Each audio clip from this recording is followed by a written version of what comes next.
আসসালামু আলাইকুম। আরে দোস্ত, কি অবস্থা? কেমন আছো? কি অবস্থা? একা একা এখানে বসে মন খারাপ করে বসে আছো কেন? কি হয়েছে?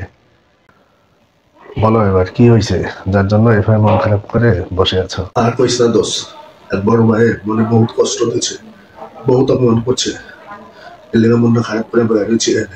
বহুত মনে কষ্ট দিচ্ছে, বহুত অপমান করছে। ও, এই ব্যাপার। শোনো দোস্ত, আল্লাহ মানুষকে পরীক্ষা করে, বিভিন্ন সময় বিভিন্ন ভাবে পরীক্ষা করে মানুষকে।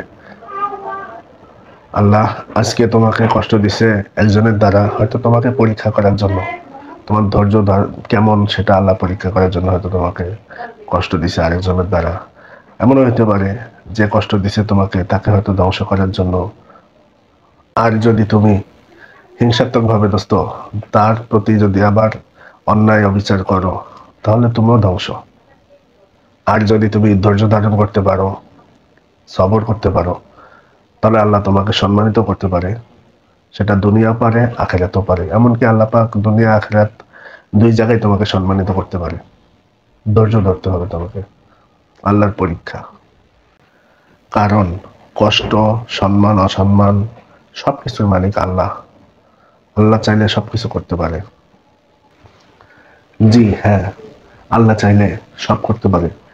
মানুষকে কষ্ট দিতে পারে, সম্মান অসম্মানিত আল্লাহ সবকিছুই করতে পারে।